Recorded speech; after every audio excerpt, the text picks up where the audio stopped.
आज जैसा कि आप जानते हैं कि हम लोग तीसरी इकाई भी देख रहे हैं। पहली दूसरी इकाई हम लोग मुकम्मल कर चुके हैं और तीसरी इकाई में भी गज़ल के बारे में, उसके अलावा वली, मीर तक़ी मीर को देख चुके हैं।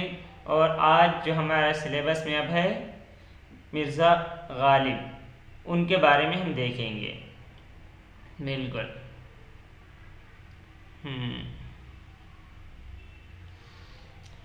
आज सिर्फ हम मिर्ज़ा असदुल्लाह ख़ान गालिब के हयात व ख़िदमात यानी उनके पैदाइश से लेकर उनके मौत तक को देखेंगे और क्या अदबी ख़िदमात उन्होंने सरअंजाम दी है वो देखेंगे। इंशाअल्लाह अगले क्लास में जो जुमेरात को होंगे उसमें हम इनके जो 20 गज़लें निसाब में शामिल है उनमें जो अशार आने वाले हैं वो देखेंगे और जो उसमें सनातें वगैरह इस्तेमाल हुई होंगी ताकि मिसाल से समझने में आसानी होगी तो वो देख लेंगे। आइए अब हम चलते हैं। जैसा कि आप जानते हैं कि इनका नाम क्या है, असदुल्लाह, मिर्ज़ा असदुल्लाह ख़ान गालिब। नेटवर्क प्रॉब्लम हो तो नेटवर्क में चले जाएं, कोई नहीं। मिर्ज़ा उनका उर्फ जो है मिर्ज़ा नौशाह पड़ा, यानी जब उनकी शादी दिल्ली में हुई और वो दिल्ली में आके रहने लगे तो ये उनका उर्फ पड़ गया मिर्ज़ा नौशाह। तखल्लुस क्या करते थे, तखल्लुस उनका है असद और फिर गालिब करने लगे। शुरू में असद तखल्लुस था लेकिन उसको छोड़कर गालिब इख्तियार किया। असद तखल्लुस को तर्क करने की वजह अपने खुतूत में ये बताई है कि सौदा के एक शागिर्द थे, रशीद हैं मीर अमानी असद, उनके शेर उनसे मंसूब होने लगे, यानी लोग ये समझने लगे कि ये गालिब का शेर है, तो इस वजह से उसको छोड़कर फिर ये गालिब तखल्लुस करने लगे। कहते हैं कि मुंशी शिव नारायण आराम ने मीर अमानी असद के एक शेर को मिर्ज़ा असदुल्लाह ख़ान असद का शेर समझकर पूरी गज़ल के लिए लिखा कि पूरी गज़ल भेज दीजिए। तो उन्होंने जवाब में लिखा, भाई हाशा सुम्मा हाशा, अगर ये गज़ल मेरी हो, फिर आगे लिखते हैं असद और लेने के देने पड़े इस गरीब को मैं कुछ क्यों कहूँ, लेकिन अगर ये गज़ल मेरी हो तो मुझ पर 1000 लानत। तो उसके बाद उन्होंने ये तखल्लुस इख्तियार कर लिया गालिब और अब उसी से मशहूर हैं। उनके ख़ानदान को देखिए, ख़ानदान उनके आबा व अजदाद ऐबक कौम के तुर्क थे और इनका जो सिलसिला सब पूरा आगे तक मिलता है। उनके दादा, उनके जो दादा थे कोकान बेग खान, फोकान नहीं कोकान है, कोकान बेग खां हैं, अपने बाप से रूठकर समरकंद से तर्के वतन करके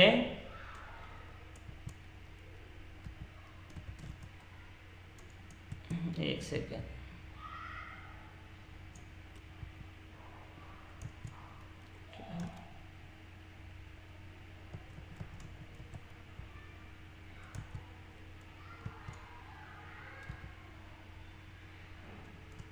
तर्क वतन करके सरजमीन हिंद में दाखिल हुए। लाहौर पहुंचकर वहां हाकिम वक्त मुईनुल मलिक मीर मन्नू की मुलाजमत इख्तियार कर ली।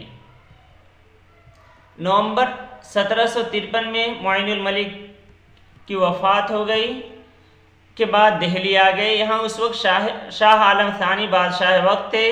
वहाँ नवाब जुल्फ़कार उद्दौला मिर्ज़ा नजफ़ खां जो थे वो मीर बख्शी के ओहदे पर फायज थे। उनसे हालात साजगार करने पर 500 का परगना ज़ात और रिसाले की तनख्वाह के लिए मुकर्रर कर दिया और यहीं दिल्ली में सुकूनत इख्तियार कर लिए। वहाँ से आए हैं समरकंद से, लाहौर पहले रहे हैं फिर दिल्ली आए हैं। ये याद रखना है कि दिल्ली में कब आए और किसके ज़माने में आए हैं, शाह आलम सानी के ज़माने में। यहीं दिल्ली में मिर्ज़ा अब्दुल्लाह बेग खां जो गालिब के वालिद हैं उनकी पैदाइश हुई। उनकी 7 औलादें हुई, यानी जो गालिब हैं उनके 4 3 चचा, एक उनके वालिद और 3 लड़कियां हैं। आवाज़ साफ जा रही है? आप लोग बताएं कि मिर्ज़ा गालिब के जो वालिद थे उनका उर्फ क्या था? जल्दी से लिखें ताकि मालूम हो कि आप लोग शरीक भी हैं। वालिद मिर्ज़ा अब्दुल्लाह बेग खां और उर्फ जो था ये मिर्ज़ा दुल्हा था। ये भी अपने नानिहाल में ही फिर आगरा में रहते थे। हाँ, वालिद के इंतकाल के वक्त उनकी उम्र सिर्फ 5 साल थी। 1802 में उनके वालिद की वफ़ात हो गई है। वालिदा का नाम है इज़्ज़तुन्निसा। खुद इनकी पैदाइश यानी मिर्ज़ा गालिब की पैदाइश कब हुई है? वलादत 8 रजब 1812 बमुताबिक 27 दिसंबर 1797 आगरा में। आवाज़ जा रही है?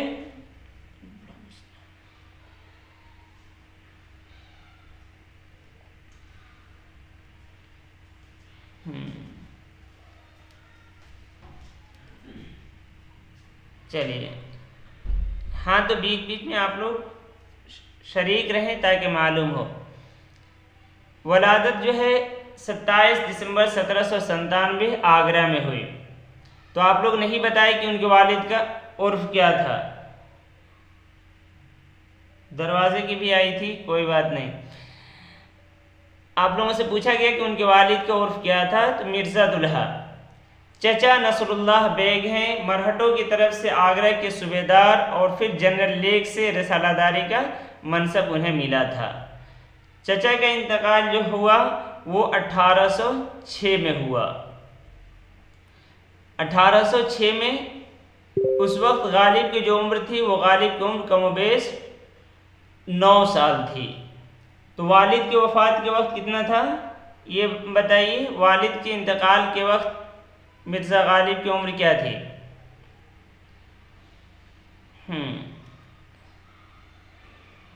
हाँ, 9 साल थी इनके चचा के वक्त। तालीम 5 साल, माशाल्लाह। तालीम जो है इनका मौली मोहम्मद मुअज़्ज़म से फ़ारसी की तालीम हासिल की, यानी आगरा में थे तो ये ख़ुद भी नवाबों के और फिर यानी चचा के इंतकाल के बाद भी नानिहाल में रहे। तो नानिहाल जो थे वो भी बड़े लोग थे, तो तालीम का उन्होंने नज़्म नस्क़ किया। वो अपने असातिज़ा में एक नाम लेते हैं अब्दुस्समद, लेकिन तहक़ीक़ से ये साबित हो गया है कि अब्दुस्समद जो है ये एक फ़र्जी शख्स था जिसे उन्होंने अपनी फ़ारसी दानी के सबूत के लिए बार बार इस्तेमाल किया है। और बल्कि उन्होंने इस बात को कहा भी है कि हाँ, कोई ये न कहे कि मैं बेउस्ताद हूँ इसलिए मैंने ये नाम गढ़ा है। कहते हैं कि तहक़ीक़ात में गालिब के लिए अब्दुस्समद वही है जो गैब शायरी में है। यानी शायरी में तो ज़रूरी नहीं कि हम कहें कि किसी से हमने सीखा है, कहा है, लेकिन उसके अलावा जब तहक़ीक़ में जब हम जाते हैं तो उस वक्त कहना पड़ता है। तो जब ये काते बुरहान लिख रहे थे, बुरहान काते का उनके बारे में, तो उस वक्त उन्होंने सनद ली है अब्दुस्समद से। अब शायरी में इन्होंने किनको फॉलो किया है, तब तावे किसको कर रखा है इन्होंने, तो वो है ये नाम शायरी के उस्ताद। वो बेदल असीर शौकत की गज़ल गोई का रास्ता इख्तियार किया और बिलखुसूस मिर्ज़ा बेदल का। और आम तौर पे ख़ुद गालिब ने भी कई अशार में उसका एतराफ़ भी किया है कि अगरचे उनका जो रास्ता था वो सख्त था लेकिन हमने उसे इख्तियार किया। और ख़ुद भी अपने एक ख़त बनाम अब्दुल रज़्ज़ाक़ शाकिर मौरख़ा 1 अगस्त 1865 में लिखा है कि इब्तदाए फ़िक्र सुखन में बेदल वसीर व शौकत के तर्ज पर रेख्ता लिखता था। 15 बरस की उम्र से 25 बरस की उम्र तक मज़ामीन ख़याली लिखा।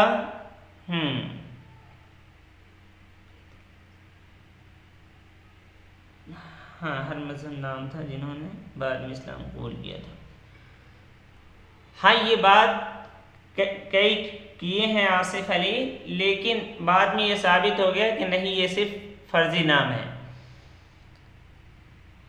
आखिर जब तमीज़ आई तो इस दीवान को दूर किया, यानी ये जमा कर लिए थे दीवान उन लोगों के इस पे, फिर बहुत सारे जो दीवान में अशार थे उसे ख़त्म कर दिए। औराक या कलम चाक किए, 10-15 शेर वास्ते नमूना के दीवान हाल में रहने दिए। गालिब ने उसी ज़माने में इमाम बख्श नासिक के रंग को भी इख्तियार किया, लेकिन जल्द ही उसे भी तर्क कर दिया और मीर के तरफ आ गए हैं। मीर की तक़लीद की और फिर अपना रंग खुद वो इख्तियार कर लिए। मीर की तरफ आए और उन्होंने उस चीज़ को कहा भी है कि अगरचे तुम समझते हो कि तुम ही उस्ताद हो, लेकिन पहले ज़माने में कोई मीर भी था। शायरी का आगाज़ कब हुआ है तो ख़ुद गालिब 2 जगह अलग अलग लिखे हैं। कहीं इन्होंने लिखा है कि 11 बरस की उम्र में और कहीं 12 बरस की उम्र में। अगर 11 साफ नहीं दिख रहा है तो रेजोल्यूशन को आप लोग ज़्यादा बढ़ा लें। अगर 11 बरस की उम्र में शायरी शुरू की तो सन क्या होगी, किस सन में शुरू, पैदाइश कितनी है 97, तो 3 उधर और इधर यानी 1797, 3 जल्दी से लिखें 1808, बिल्कुल 1808 11 बरस के एतबार से और 12 बरस। लिखते हैं कि दीवान फारसी के ख़ात्मे में 11 और कद्र बलग्रामी के ख़त में 12 लिखा है। खुद बताते हैं कि 12 बरस की उम्र से नज़्म नस्र में कागज़ मानिंद अपने नाम आमाल के स्याह कर रहा हूँ। और जो दीवान फारसी है उसके ख़ात्मे उन्होंने लिखा है कि 12 बरस की उम्र से। शादी कब हुई, शादी 19 अगस्त 1810 को 13 बरस की उम्र में नवाब इलाही बख्श मारूफ की छोटी बेटी उमराव बेगम से उनकी शादी हो गई, जो उनसे 2 साल छोटी थीं। तो उनकी बीवी कितने साल छोटी हैं उनसे, जल्दी लिखें। औलाद कितनी हैं इनकी, 7 औलादें हुई हैं, लेकिन कोई जिंदा ना रहा। एक खत में लिखते हैं 72 बरस की उम्र में, 72 बरस की उम्र में 7 बच्चे हुए, लड़के भी लड़कियां भी, और किसी की उम्र 15 महीने से ज़्यादा ना हुई। बिल्कुल अपनी बीवी उमराव बेगम के भांजे मिर्ज़ा ज़ैनुल आबिदीन ख़ां आरिफ को गोद ले लिया और उनके वफ़ात के बाद उनके दोनों लड़कों बाक़िर अली ख़ां और हुसैन अली ख़ां को अपने यहाँ ले आए। इनकी वफ़ात किस सन में हुई थी, साफ नहीं दिख रहा है, रेजोल्यूशन उसको आप ज़्यादा करें साफ दिखेगा। किस सन में ज़ैनुल आबिदीन की वफ़ात हुई थी, ये हम लोग पढ़ चुके हैं मरसिया में, बताएं जल्दी। उनकी वफ़ात के बाद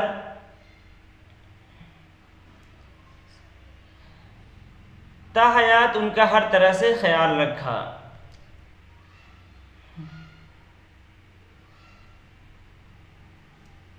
लिखते रहें, आगे उसका जिक्र आएगा।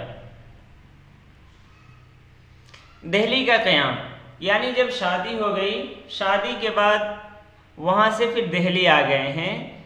1815 में 18-19 बरस की उम्र में मुस्तकिल तौर पर, हालांकि दिल्ली आते जाते रहे हैं, 7 बरस की उम्र में भी आए हैं, लेकिन मुस्तकिल तौर पे 1815 में दिल्ली आ बसे हैं।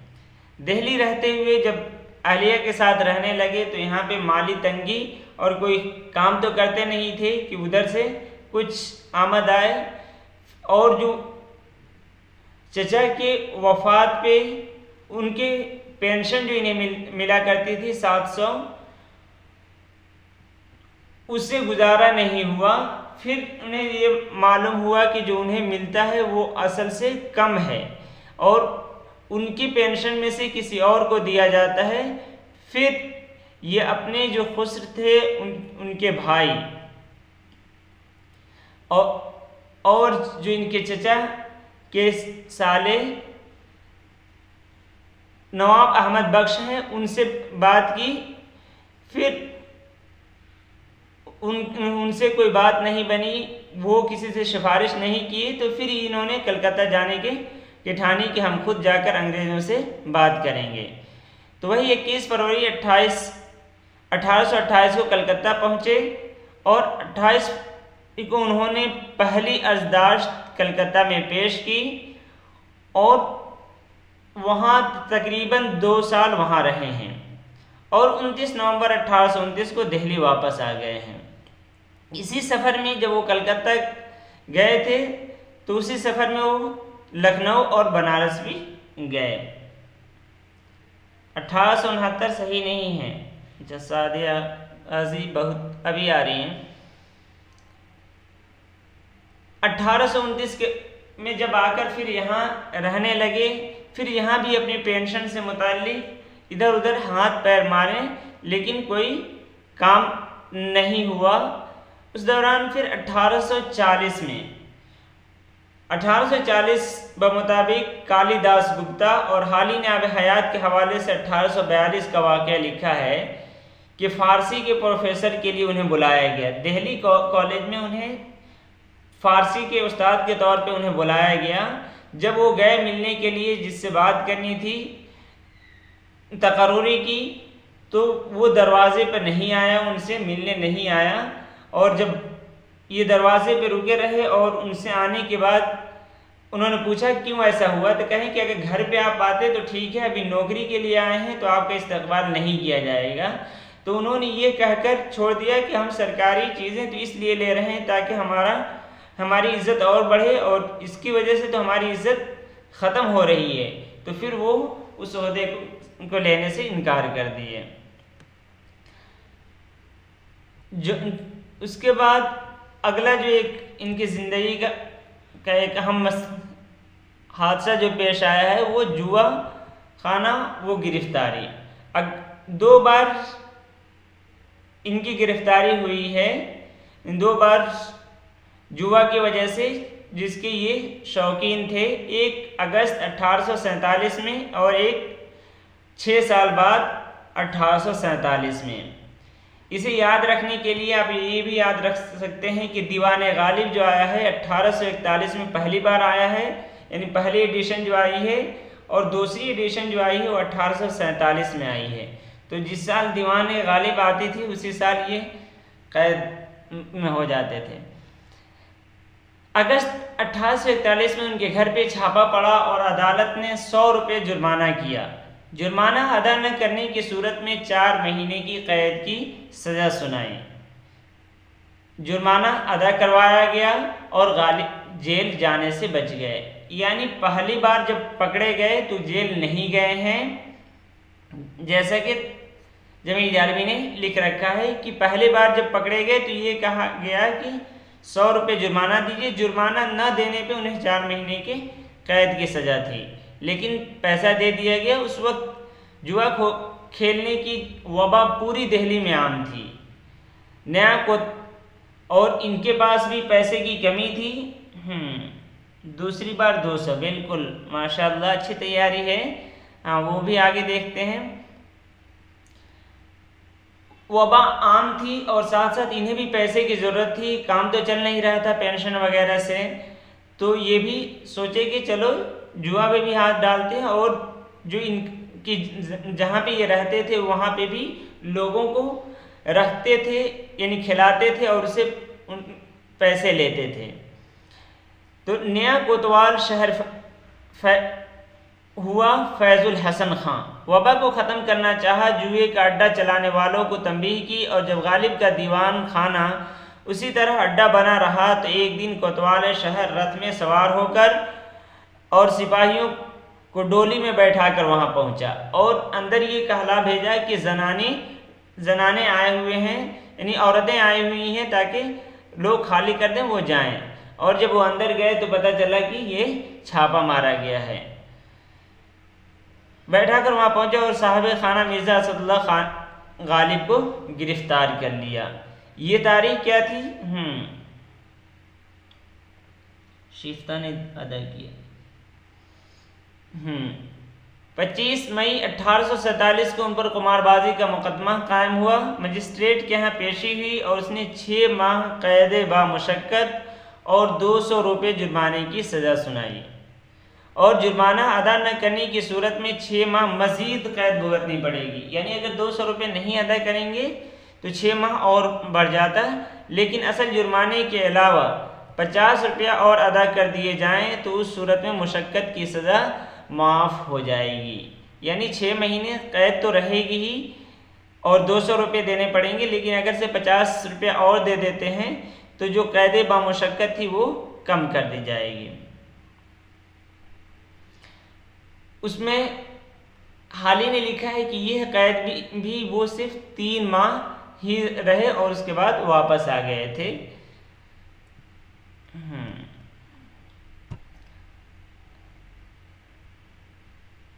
आगे देखिए, किले से ताल्लुक़, दरबार से ताल्लुक़ का आम शौरा का ये था कि दरबार से ताल्लुक़ का मालूम होना चाहिए कि कब का क्या रहा है। तो दरबार में ये जाते थे, अपने कसायद सुनाते थे, लेकिन 1266 के मुताबिक 1849-50 में अबू ज़फ़र सिराजुद्दीन बहादुर शाह ने मिर्ज़ा को खिताब दिया नजमुद्दौला दबीरुल मलिक निज़ाम जंग और 6 पार्चे का खिलात माह 3 रुकू में जवाहिर के दरबार आम में मरहमत फरमाया और ख़ानदान तैमूर की तारीख़ नवीसी की खिदमत पर बमुशाहर 50 रुपये माहवार किया। यानी वही जो महर निमरोज़ है वो लिखने की बात हुई है कि 50 रुपये माहवार पे रखा गया। उसके बाद 1271 के मुताबिक 1854 यानी जब ज़ौक़ के इंतकाल हो गया, 16 नवंबर 1854 के बाद बादशाह के अशार की इस्लाह भी मिर्ज़ा गालिब से मुताल्लिक़ हो गई। तो ये उनके दरबार से ताल्लुक़ रहा।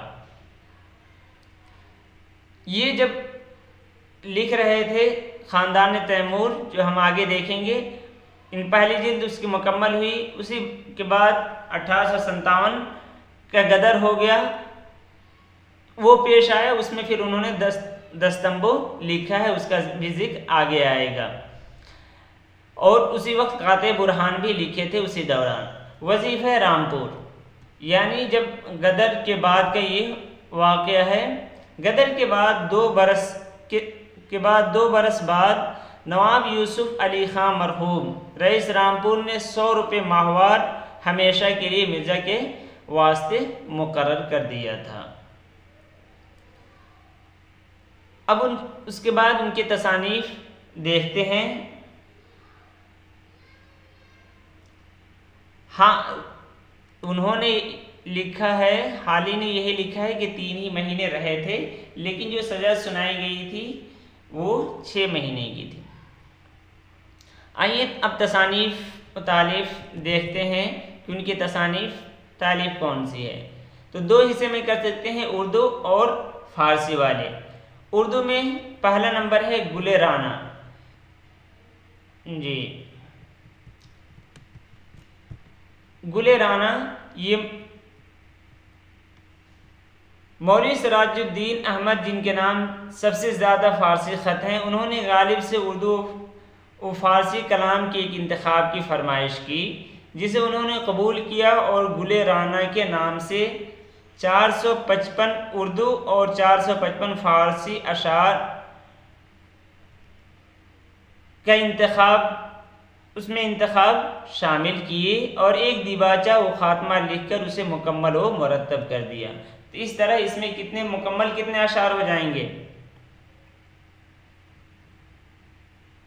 मुकम्मल अशार कितने होंगे कि उसे मुकम्मल व मुरत्तब कर दिया। उस वक्त गालिब की उम्र 31 साल थी। ये इंतखाब गालिब ने 1828 में किया था। बिल्कुल देखिए, 950 नहीं है, 455 है। 455 उर्दू के और 455 फ़ारसी के अशार हैं। हाँ, तो 910 पूरे अशार है। ये जिस वक्त मिर्ज़ा गालिब गए हुए थे कलकत्ता, तो उसी वक्त वहीं पे फरमाइश की थी। तो क़याम कलकत्ता के दौरान ही उन्होंने ये लिखा था। दूसरा देखें, दीवाने गालिब। दीवाने गालिब, गालिब की ज़िंदगी में दीवाने गालिब 5 बार शाया हुआ है। दीवाने गालिब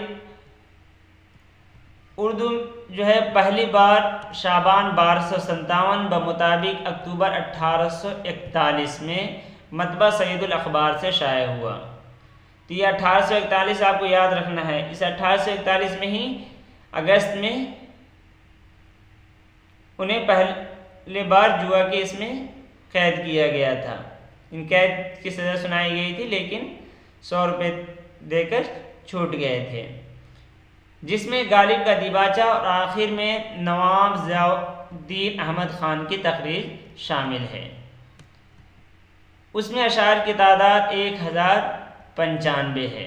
पहले जो एडिशन है उसमें जी 41, 47, 61, 62, 63, ये 61 में ही दोनों हैं, तीसरी और चौथी, जिसमें अशार की तादाद दूसरे एडिशन की तकरीर उसमें कितने अशार हैं? 1095। दूसरे एडिशन 1847 यानी 6 साल बाद में मतबा दारुल इस्लाम दिल्ली से शाये हुआ।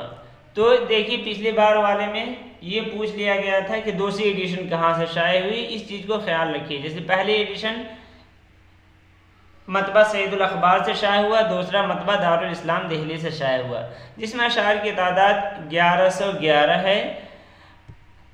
तीसरा एडिशन मतबा अहमदी बहतमाम अमूजान शाहदरा से 20 मुहर्रम 1278 बमुताबिक जुलाई 1861 में शाये हुई हैं। और उसमें अशार, तो ये आप मतबा खास तौर से याद रखें कि कौन सी एडिशन कब शाये हुई।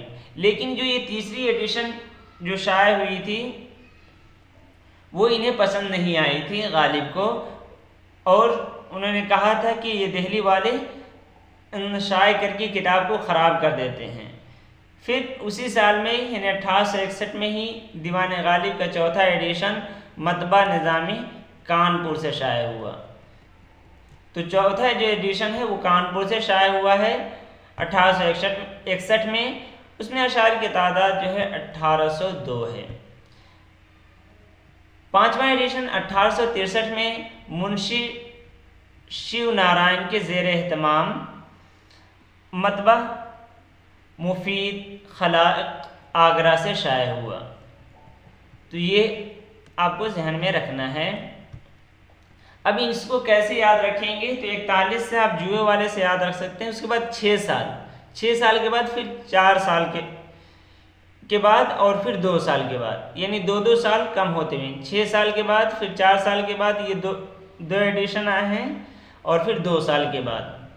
तो इस तरह आप लोग याद रख सकते हैं। जो 5वीं एडिशन थी वो 1795 में शाये हुई। ये 1795 में शाये नहीं, ये अशार की तादाद है जो 5वीं एडिशन है। उसके बाद उर्दू में उर्द हिंदी है जो उनके, उसमें उर्दू खतूत, तकरीज़ और मुतफरिक उर्दू नसरों का ये मजमुआ है। पहली बार मुमताज़ अली ख़ान मेरठी के ज़ेर एहतमाम ये शाये हुए हैं। पहली बार मुमताज़ अली ख़ान मेरठी के ज़ेर एहतमाम मतबा मुजतबाई मेरठ से कब शाये हुआ? 1867 में शाये हुआ है। उसके बाद खतूत का ही मजमुआ उर्दू मुअल्ला है।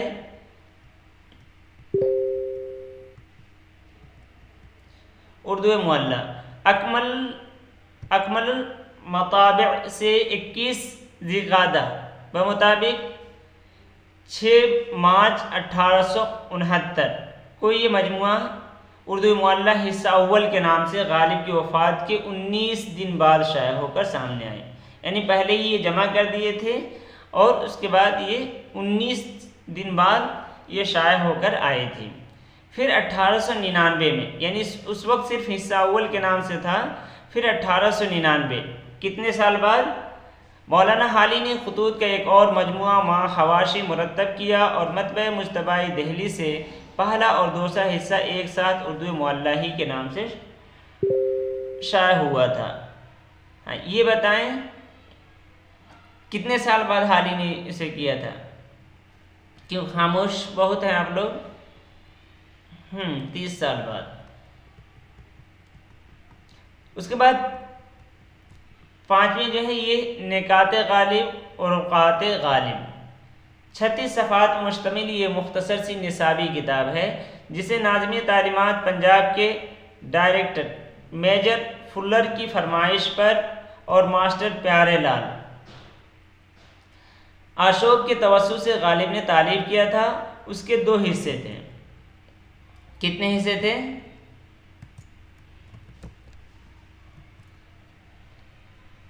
निकात गालिब जो 20 सफ़ात पे मुश्तमिल था, उसमें फ़ारसी ज़ुबान के इल्म सर्फ़ को उर्दू ज़बान में बयान किया गया था।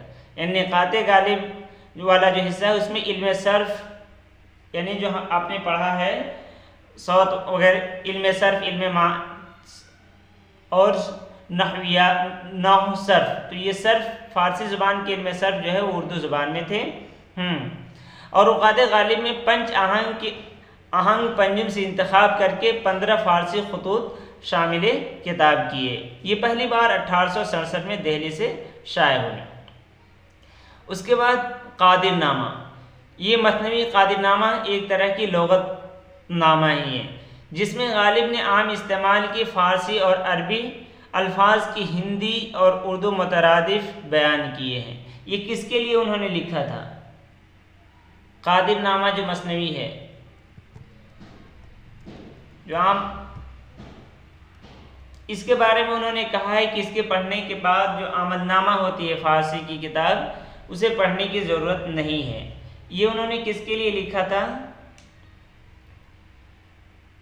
ये मतबा सलानी वाक़े किला मुबारक 1272 ब मुताबिक 1856 में छपा। बीवी के भांजे नहीं, बीवी के भांजे के बच्चे, बिल्कुल, हाँ, अच्छा, 2 कमेंट में है, हाँ, उनके लिए जो 2 यानी ज़ैनुल आबिदीन आरिफ के जो 2 लड़के थे उनके लिए लिखे थे। हाँ, निकात गालिब जो है वो उर्दू ज़ुबान में है, लेकिन फ़ारसी ज़ुबान की इल्म सर्फ़ है। 7 वहाँ है इंशाए गालिब। इंशाए गालिब जो है ये दिल्ली कॉलेज में अरबी के प्रोफेसर ज़ियाउद्दीन खान की फरमाइश पर गालिब ने 2 हिस्सों में तैयार किया। पहले हिस्से में 2 दिबाचे, 12 ख़त, 2 नकलें और 1 लतीफ़ा, और दूसरे हिस्से में अपने 31 अशआर इंतखाब किए। लेकिन हुआ ये कि ज़ियाउद्दीन खान के पास जाने के बाद उन्होंने उसमें से कुछ चीज़ें ही ली, यानी जो उनके खतूत थे वो लिए, और उसके अलावा इसमें से कुछ भी नहीं लिया, वो उनके पास रहा। फिर उनसे डॉक्टर अब्दुल सत्तार 10 रुपये में उनके पास से ले लिए थे उसी, और उस पर उन्होंने कुछ काम किया था। उसी को रशीद हसन खान ने इंशाए गालिब के नाम से डॉक्टर अब्दुल सत्तार के तैयार करदा मतन व हवाशे और मालिक राम के मुकदमा और अपने अर्ज़ मुरत्तिब और ख़त्ती नुस्खे के अक्स के साथ शाये किया है। तो इंशाए गालिब जो है ये रशीद हसन खान ने शाये किया है। हालांकि यही चीज़ मकातिब गालिब के नाम से भी मालिक राम ने शाये किया था, लेकिन इंशाए गालिब के नाम से ये रशीद हसन खान ने शाये किया है। उसके अलावा ये कुछ है, सिर्फ नाम याद रखिए, नामे गालिब, ये भी उन्होंने एक ख़त लिखा था, वो है तेज़। अब यहाँ से फ़ारसी तसानीफ़ हैं उनके। फ़ारसी तसानीफ़ में पंच आहंग, अब्दुल कादिर हुसैन फ़ासे पंच आहंग, ये फ़ारसी दानी व फ़ारसी नवेशी के लिए एक मुफीद किताब है। उसे फ़ारसी मकतूब नवेशी की, इससे जो है फ़ारसी मकतूब नवेशी की तालीम का एक नया बाब खुलता है। इसमें उन्होंने कवायद और आखिर में खतूत उसमें शामिल किए हैं। उसके बाद है दूसरे नंबर पे महर निमरोज़। महर निमरोज़ से मुतालिक ऊपर भी बात आ चुकी है कि मिर्ज़ा गालिब को 4 जुलाई 1850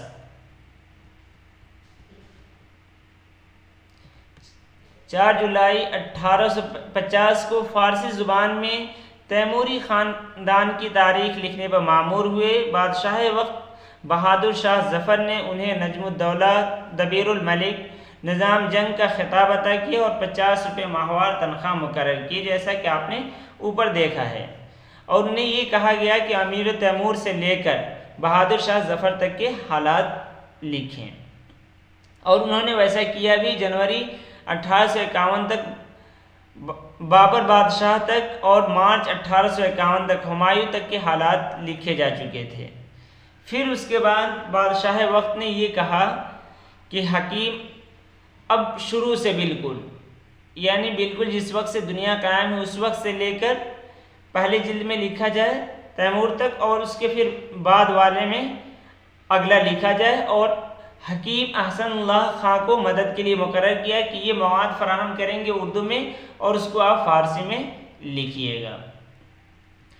और ये तीसरी जो किताब है दस्तंबो, इसके बारे में भी ऊपर आ चुका है कि गदर के दौरान उन्होंने लिखा है। बगावत 1857 का रोज़नामचा है, जिसमें गालिब ने आगाज़ शोरश मई 1857 ईस्वी से लेकर 31 जुलाई 1857 के हालात बयान किए हैं। कोई आप में से बता सकते हैं कि इस गदर को गालिब ने क्या कहा था? स्क्रीन साफ नहीं दिख रहा है, रेजोल्यूशन उसको बढ़ा लें, दिखेगा। कम रेजोल्यूशन पे कर रखे होंगे इसलिए नहीं दिख रहा होगा।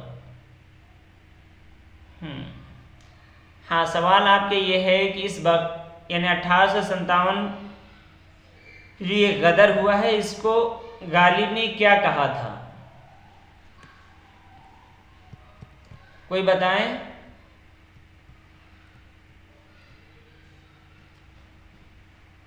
हाँ, रोजनामचा दस्तंबो उसी दौरान लिखे थे, उसके हालात लिखे थे। हाँ, फिर भी नहीं दिख रहा। अच्छा, फारसी ज़ुबान में खतूत का मजमुआ है, दस्तंबो खतूत का मजमुआ नहीं है, उसमें गदर के वाक़यात ज़िक्र हैं। और गदर को गालिब ने गदर को रुस्ता खेज़ बेजा कहा है। ये देखिए, आप लोगों को ये याद रखिए। ये दिख रहा है एक लफ्ज़, नहीं दिख रहा है, रुस्ता खेज़ बेजा। रुस्ता खेज़ का माना आता है शोरिश इनकलाब, बेजा इनकलाब उन्होंने कहा है।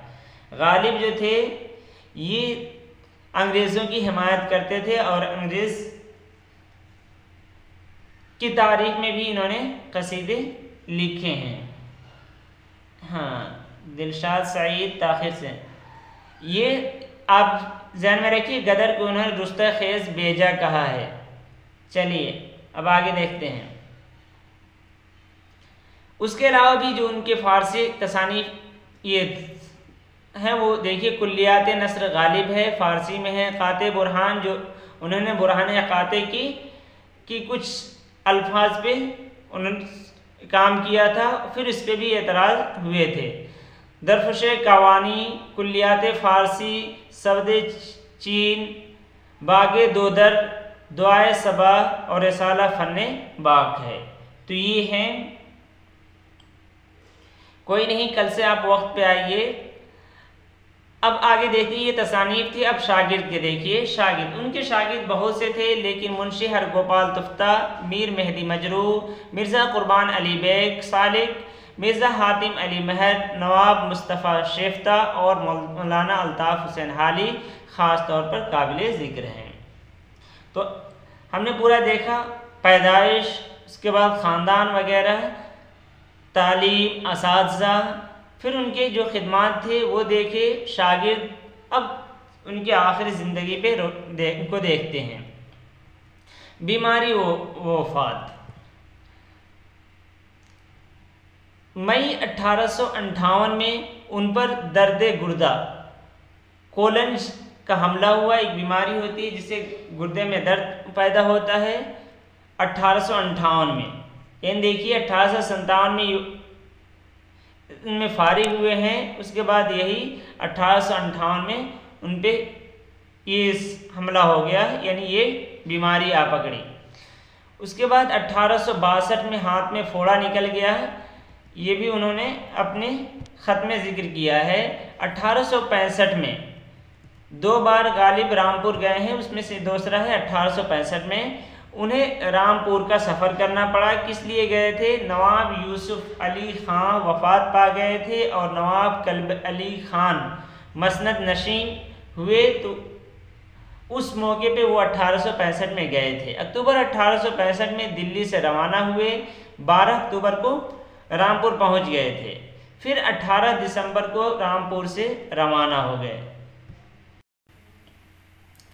और 8 जनवरी 1866 को वापस दिल्ली पहुंचे।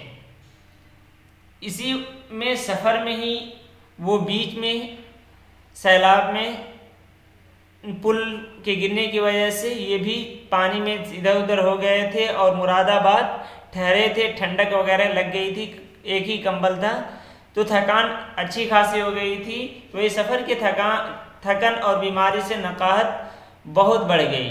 1869 के शुरू होते ही उनके ऊपर गशी तारी होने लगा, गशी के दौरे पड़ने लगे और बिल आखिर 1869 अभी कुछ ही महीने गुजरे, यानी दूसरे महीने के न भी नहीं गुजरा था, 15 फरवरी को वफ़ात पा गए और बस्ती निज़ामुद्दीन में ख़ानदान लोहारों की हरवाड़ में दफन किए गए। 1861 में, पहली बार 1861 में गए थे। हाँ, अब जो अभी तक हम देखे हैं उसे तारीख़ी एतबार से एक इसमें देख लेते हैं खाके में, ताकि आप लोगों को याद रखने में आसानी होगी और जब इसकी PDF आप लोग को मिलेगा तो उस वक्त भी आप आसानी से। तो ये देखिए, अब आपके पास स्क्रीन जो जा रहा है, ये तारीख जहन में रखिए और वाक़यात जो पेश आए हैं।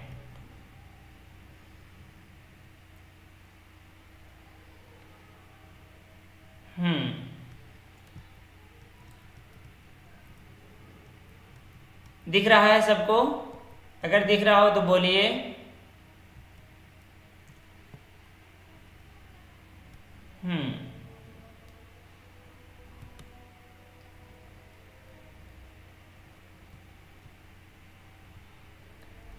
पहली तारीख आपके सामने दिख रही है क्या?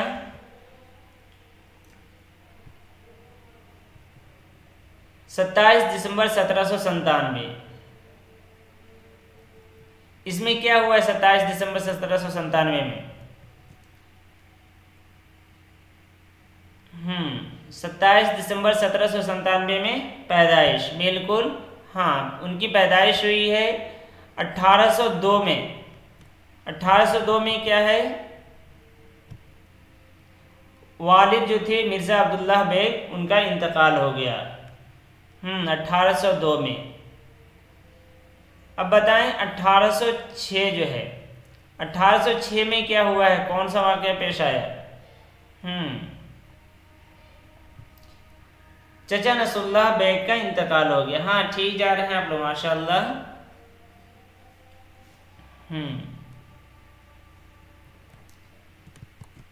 19 अगस्त 1810 का वाक़या बताएं क्या हुआ है? हाँ, चचा का इंतकाल। उसके बाद 19 अगस्त 1810 नवाब इलाही बख्श मारूफ की बेटी उमराव बेगम से शादी हुई है। चलिए, 1815 कमोबेश, यानी कुछ इसमें अंदाज़ा लगाया है जमील जालबी ने कि 1815 में क्या हुआ है जहन में आप लोगों के? ये लीजिए, मुस्तकिल तौर पर दिल्ली में क़याम पजीर हो गए। जी, बहुत ताख़ीर से ये आवाज़ ताख़ीर से पहुंच रही है फौजिया। दिल्ली का सफ़र, हाँ, दिल्ली का क़याम हो गया था, ठीक है। अप्रैल 1828 शायरी 11 साल की उम्र में शुरू किए थे, यानी 1808 या 9 कायनात। अप्रैल 1828 में क्या है, सफ़र कलकत्ता, बिल्कुल हाँ, अच्छा जा रहे हैं। फिर 29 नवंबर 1829 दिल्ली वापस आ गए कलकत्ता से। उसके बाद है 1841 पहला दीवान उर्दू के शाये हुए। और इसी में आपको ये भी याद रखना है कि इसी बार पहले बार वो पकड़े भी गए थे जुआ में, कुमारबाजी में पकड़े गए थे 1841 में ही। दूसरा 1847 जिसमें उन्हें 100 रुपये जुर्माने देने पड़े थे। जी पहली बार दीवान में गालिब। हाँ 1847 में दूसरी एडिशन आई है और इस बार इस साल में भी मई में वो पकड़े गए थे। मई में पकड़े गए थे। जुआ खेलने और खिलाने के जुर्म में सजा और जेल। जुलाई 1850 तबस्सुम रियाज सो रही थी इस वक्त, इतना पहले सो गई थी, अभी आ रही हैं। जुलाई 1850 दो से बाद 200 रुपये, बिल्कुल माशाल्लाह। हाँ 18 जुलाई 1850 बताएं।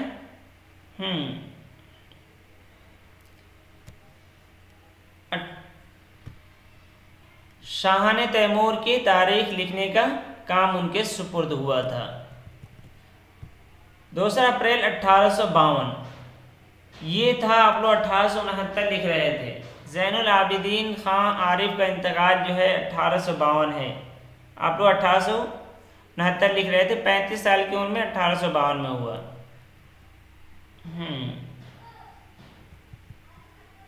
बिल्कुल, हाँ वो भी कह सकते हैं दरबार से। और 1854-55 में महर निमरोज़ की पहली जिल्द जो है वो बादशाह के हवाले ये मुकम्मल करके दे दिए थे। 16 नवंबर 1854 के बाद बादशाह के उस्ताद मुकर्रर हुए। 5 फरवरी 1857 ये बताएं। खाते बुरहान, बिल्कुल।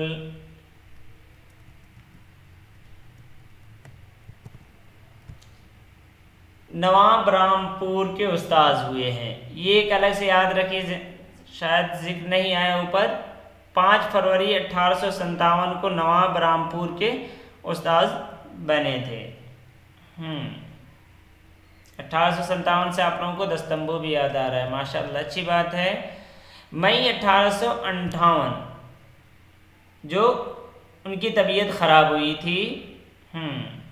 हाँ गदर का वाक़या भी पेश आया था। और ये आखिरी है, तो अब तो आप जानते ही हैं कि क्या होगा, ये वफ़ात हो गई। चलिए अब एक सवाल का आखिरी जवाब दीजिए, फिर हम लोग सेशन ख़त्म करेंगे कि गालिब को किसने गोयटे से तशबीह दी है।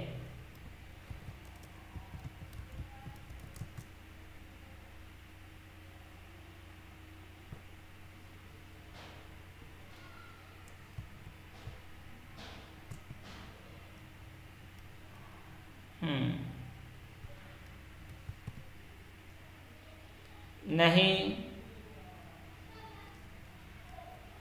तबस्सुम रियाज। अल्लामा इकबाल जो है वो इन्हें उस्ताद मानते थे और उन्होंने मुआजना किया है। अल्लामा इकबाल उन्हें उस्ताद मानते हैं और गोयटे से उनका मुकाबला करते हैं। बिल्कुल सही, तबस्सुम रियाज। अब देखिए अब आखिर में आप लोगों को बता दें, 2 दिन यानी सोमवार और जुमेरात को हम लोग क्लास यानी जो ये डिस्कशन है वो करेंगे। उसके बकिया दिन भी हम लोग आएंगे, लेकिन उसमें सिर्फ क्वेश्चन लेके आऊँगा, कुछ सवाल और जवाबात करेंगे। सवाल के कोशिश करेंगे, एक एक ऑप्शन को देखने की कोशिश करेंगे। तो कल से आप लोग आ जाइए 7:30 पे, 7:30 से 8:30, 2 दिन यानी जुमेरात और सोमवार को सिलेबस से मुताल्लिक जो है वो देखेंगे। और उसके अलावा दिनों में इतवार के अलावा, इतवार को छुट्टी, उसके अलावा दिनों में हम लोग सवाल और जवाब देखेंगे। चलिए ठीक है, फिर आप सभी का शुक्रिया शरीक हुए। वस्सलाम।